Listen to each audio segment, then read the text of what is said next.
I might go to the kitchen. What? You hungry? Again? All you want to do is eat, Peach. We're going to have your cholesterol checked, I think, mate. Get a bit tubby. Did I stutter?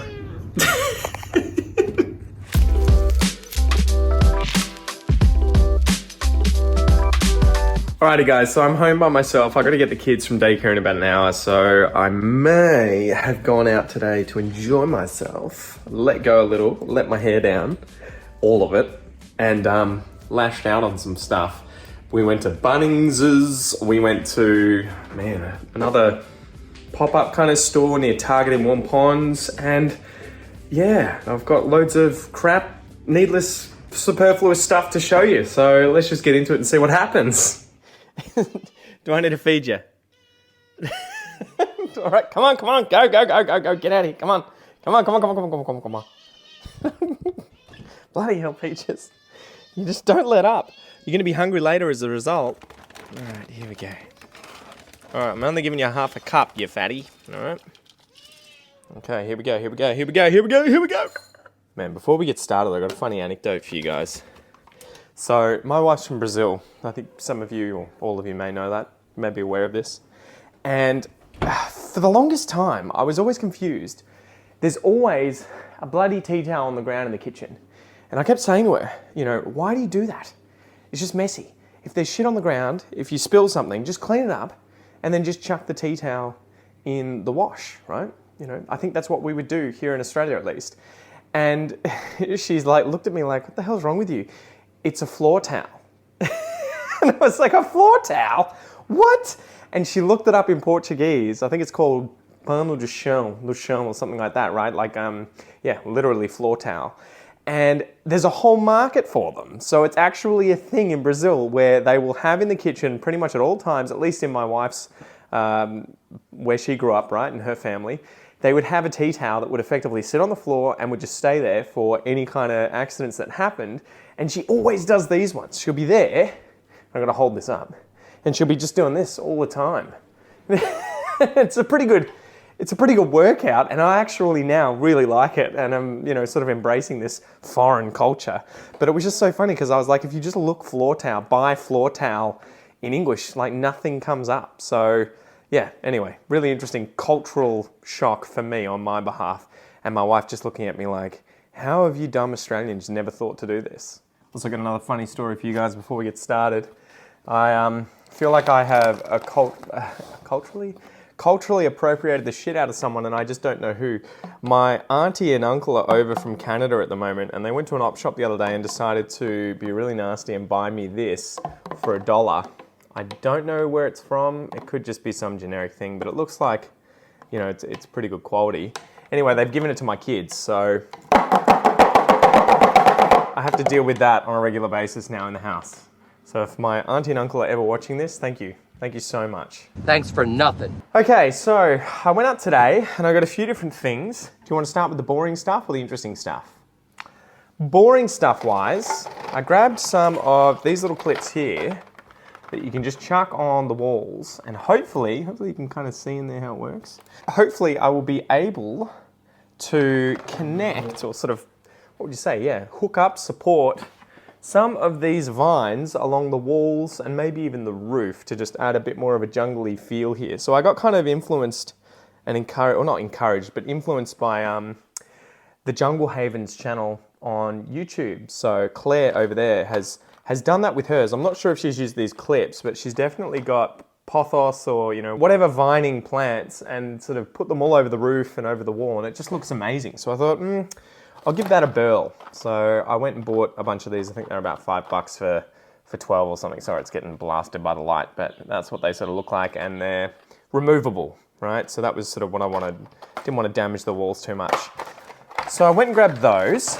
I also grabbed some outdoor lights. So these are solar powered, apparently, and you can also connect them up inside using a USB. I think they're about $75 from Bunnings. I saw them in someone else's cart when I walked in to Bunnings and was like, oh, damn, they look nice. I wonder how much they are. Went and had a look and was having a bit of a peruse and just got sucked in. So I think I'm going to try and either have these outside where we have our kind of like little outdoor patio table and everything like that. Or I might try chucking them in the greenhouse with the cactus. But with the cacti, yeah, there's just one cactus in the greenhouse. It's massive, right?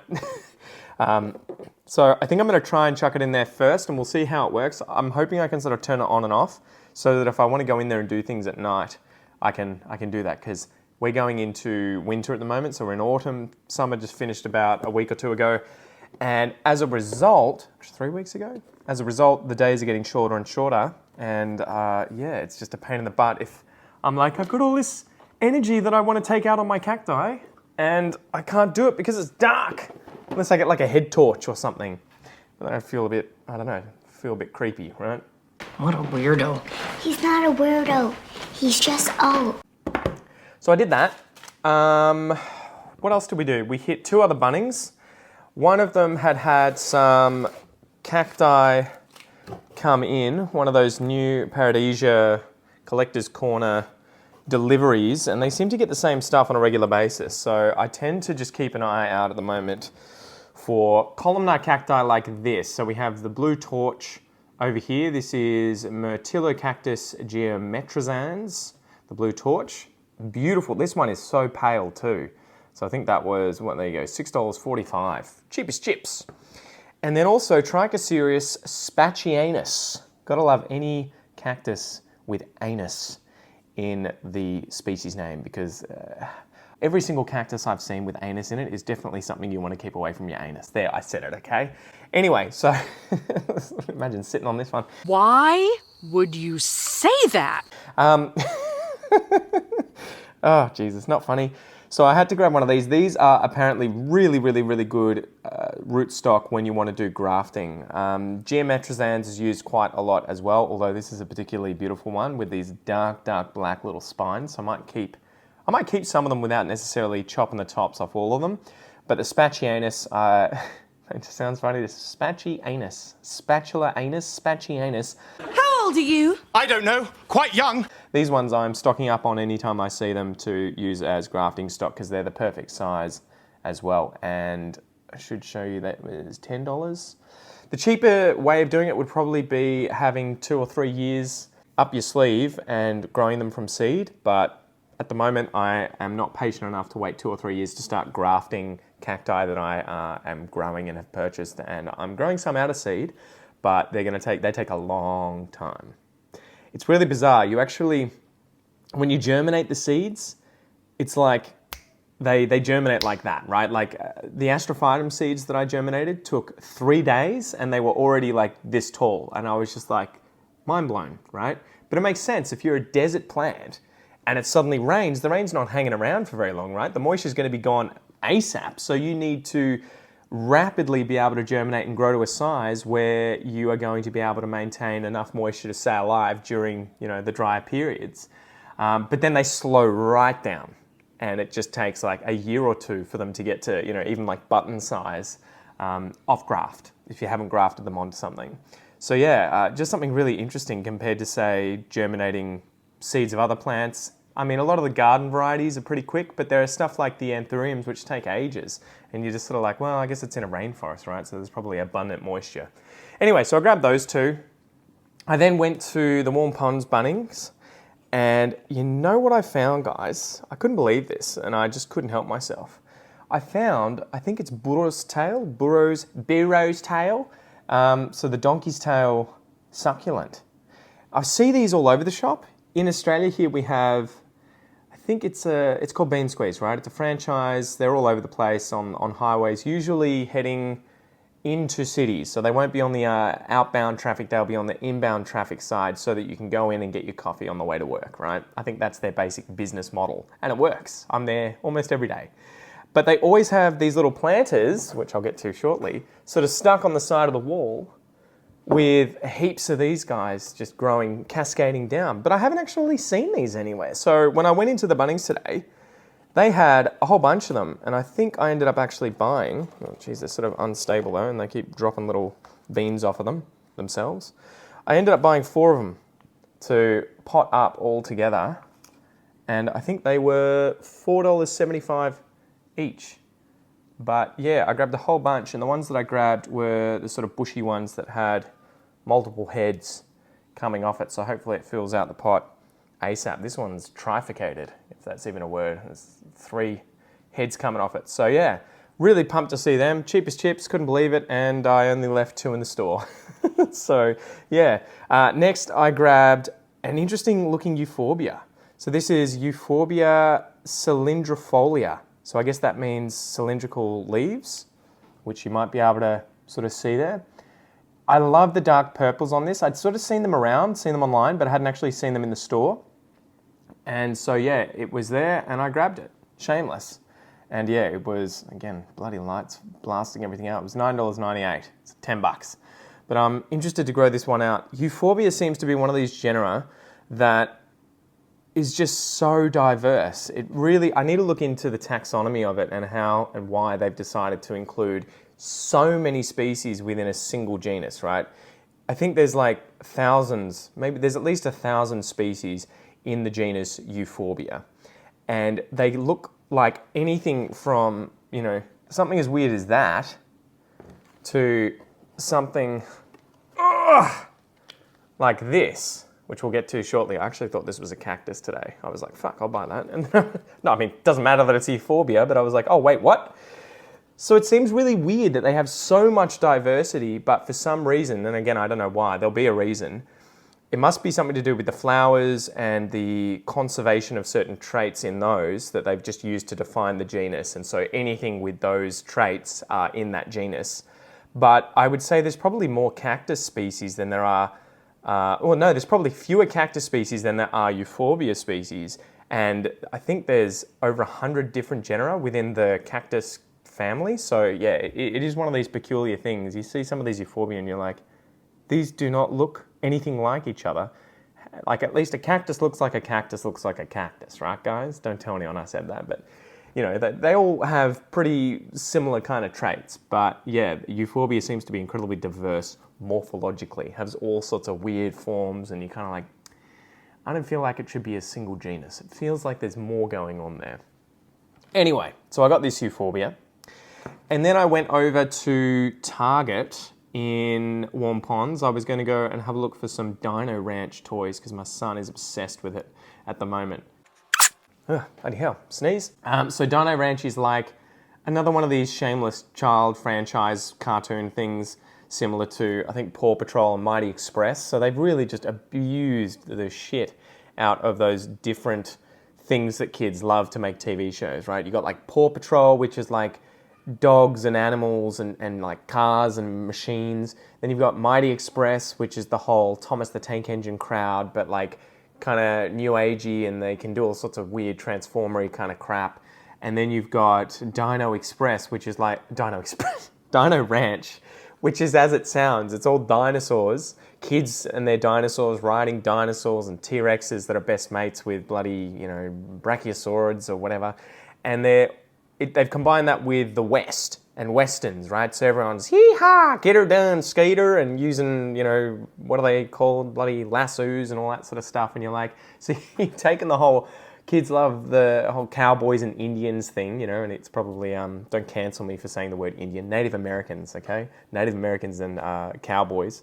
They love that whole thing. They love dinosaurs and they love kids riding stuff, you know, trains, dogs, cats, cars, whatever it is. So it's just really weird that they've just, you know, come up with all these things, and then there's all these sayings all the time. Well, that's dinorific, you know, and that's triceratotastic, and you're just like, I think I'm gonna have an aneurysm every time. And these songs, I caught myself whistling the bloody intro theme in the car, and my wife was just like, oh.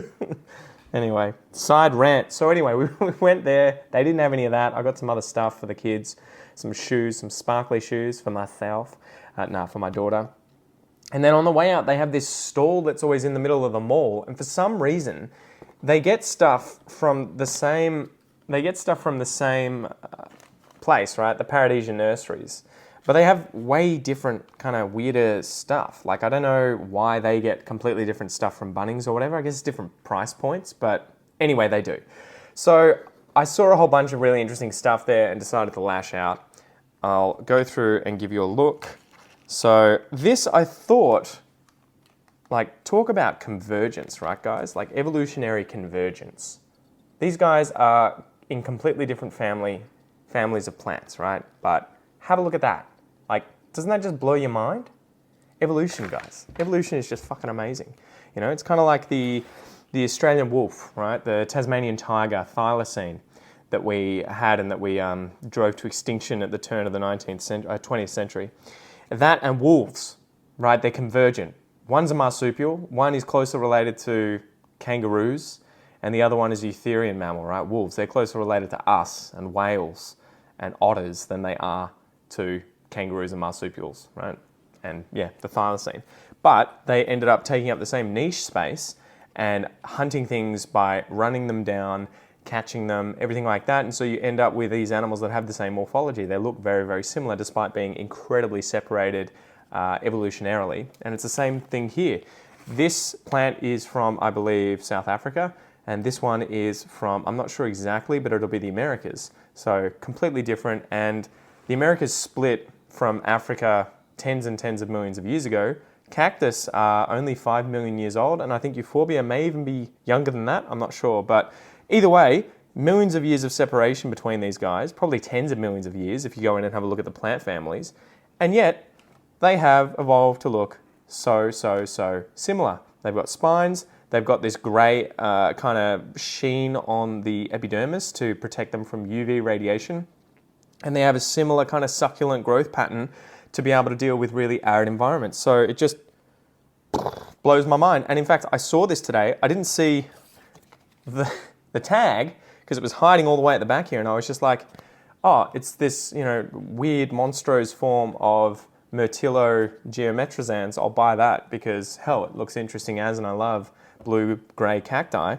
And then when I got in the car, I was like, what? It's a bloody Euphorbia. Resinifera. Look at that. So anyway, there you go. It's kind of cool to have these in the collection though, just as an evolutionary lesson. So anytime I have friends over, I'm going to be like, put your helmets on. Pete's about to drop some evolutionary knowledge. Are you ready? So yeah, anyway. This guy was about, I think, $70.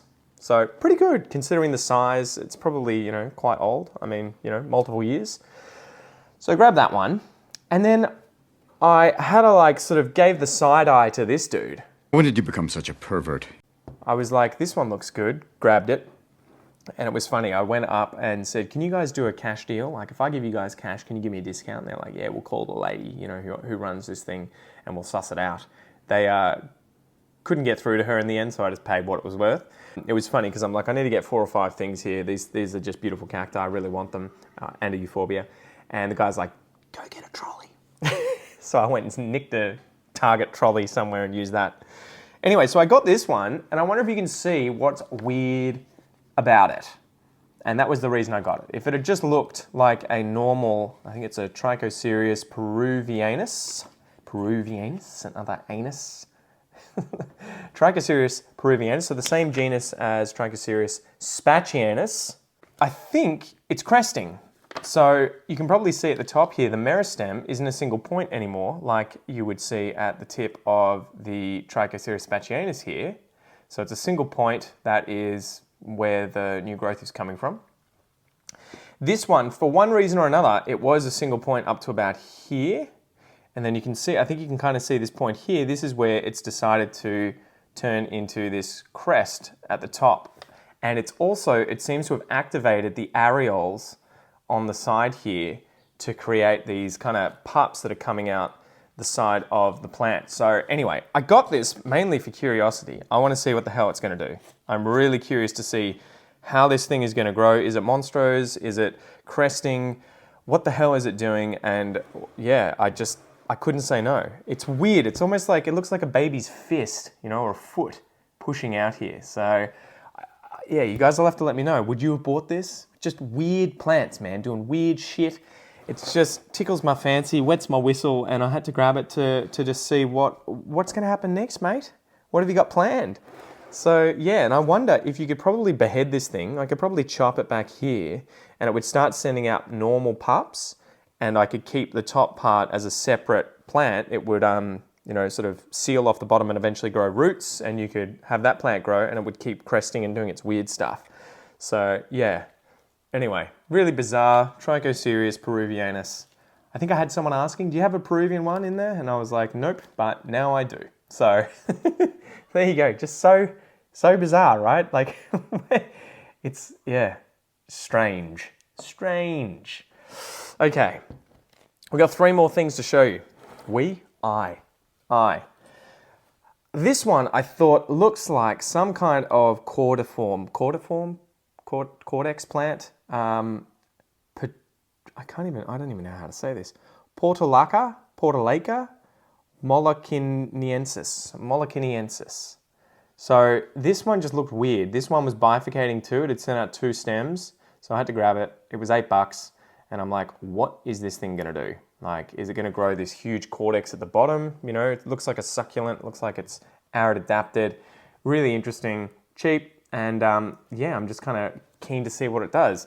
So it's called a Hawaiian Portulaca. I don't know where the emphasis is. Molokiniensis is a rare Hawaiian plant considered endangered in its habitat. Fortunately, is easy to grow in cultivation. Wow. All right. Interesting. So it's Hawaiian. Far out. So yeah, anyway, saw that there, and it was that kind of like upsell thing, you know, when you start buying things from one place and then you see other things, you're just like, just chuck it in. So yeah. Now lastly, I couldn't say no to these dudes. Get a load of these puppies. So I wonder if you know what these are without me showing you the tags. They're cacti. We hear some assholes in the background, they're going, they're fucking plants. They are. They're Astrophytum ornatums. So they, would it be ornate? If you pluralize ornatum, right, like bacteria, ornata, I don't know.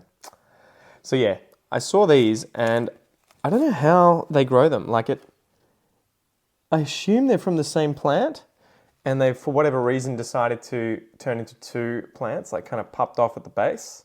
I'll have to sort of do some inspecting if I repot them. Otherwise, it'll be just 2 plants potted next to one another. They could have done that potentially as well. This one I got because it looks variegated to me. So this looks like slight variegation around the sides here and on the top of this one too, on the 2. Otherwise, it may be sun stressing. It may have been blasted with a bit too much light, but it seems to sort of be evenly distributed all the way around the plant. So yeah, I don't know. I couldn't really say no to that. It also had really beautiful trichomes. So you can probably see those white dots. Sometimes the ornatums kind of have it randomly distributed on the plant where you'll get sort of patches of dense trichomes, and then you'll have other patches that aren't as dense. And I'm not sure if you can really see it. You might be able to see it kind of in here. There's less, that V shape there where there's less trichomes. I think that's where you'll get the next year's growth. It sort of looks to me, and again, I haven't looked into it deeply, but you'll see there's a V shape here and a V shape there. I think that kind of marks the dormant phase of the plant and the last winter that it had where it stopped growing and chilled out, and then the new growth comes out and you get this kind of transition from one pattern to the next. But yeah, you'll get these patches sometimes that are just not very appealing. These ones, on the other hand, I saw, and they had really, really nice, especially this one, density of trichomes all over the plant. So I was like, oh, hell yeah, I'll grab those, keep them in the collection and use them as breeding stock in the future if I want to cross some stuff with them. I'm into the Asteria, all the different Astrophytum species. And it seems like apparently you can't cross Astrophytum myriostigma with Asterias, but you can cross Asterias with ornatum, and you can cross myriostigma with ornatum. So apparently you can use this guy as a bridge to be able to end up getting the genes from myriostigma into Asterias, or vice versa, if you want 2 traits from either of those species and to combine them into a single hybrid. It's interesting you have to use another plant like this to kind of cause fusion to take place, right? Dragon Ball Z style. It's really interesting. Anyway, so that was what I grabbed. These were, I think, $28 each. And, you know, for what they are, they're probably 4 or 5 years old. Like, these are pretty big cacti. So I felt like that was a pretty good bargain, right? 20-something dollars. Imagine that. I keep thinking about other indoor plants, and if you grew them for like 5, 10, 15 years, and it took that long for them to get to maturity, imagine the prices that you would have on these plants. But with cacti, it just seems like I bought a really large Fukuru myriostigma. I'll chuck a photo up on screen. I bought that last week and it was $70. It's 15 years old. You know, it's just like, that's insane, right? That's like a few dollars a year to be able to get that plant. It just doesn't seem right. But anyway, lastly, yeah, whilst I was at Bunnings, I grabbed one of these wall planters. I kind of just hoped it was going to be like this. And I'm going to chuck the donkey tail, burros. What would you say? Is it rabo? I don't know if it'd be like rabo in Spanish, but in Portuguese it'd be like rabo. I can't even remember the word for donkey. Jeez, it's rabo is tail, right? But yeah. Anyway, so I got this guy. I like the contrast of the colors. Gives me that kind of South American vibe or Central American vibe of the terracotta kind of nice pastely colors, and the contrast with these blue, grey, green burro's tail. So yeah. I think this was about $20, so couldn't help myself, had to grab it. I think I'm going to plant them up and give them to the wife or find somewhere to chuck them outside. And with the neighbours starting to mow, I guess that is the end of this episode, guys. I will try and chuck some of these plants, the ones that you see on the wall back here. I think I'm going to try and start growing them across the roof or around the sides here. It would be cool if they were dangling down from this bit here a little bit. So I might have a play with that later and I will report back to you in a future video. But yeah, if you have any suggestions for how to do it nicely without absolutely tearing up the paint on the wall, that would be great. I think these removable clips should be okay, but yeah, I'm more than open to any of your suggestions as you guys seem to be a wealth of knowledge with this stuff. Anyway, thank you for joining me. I'm Pete. These are the plants. Check this video out next and I'll see you next time.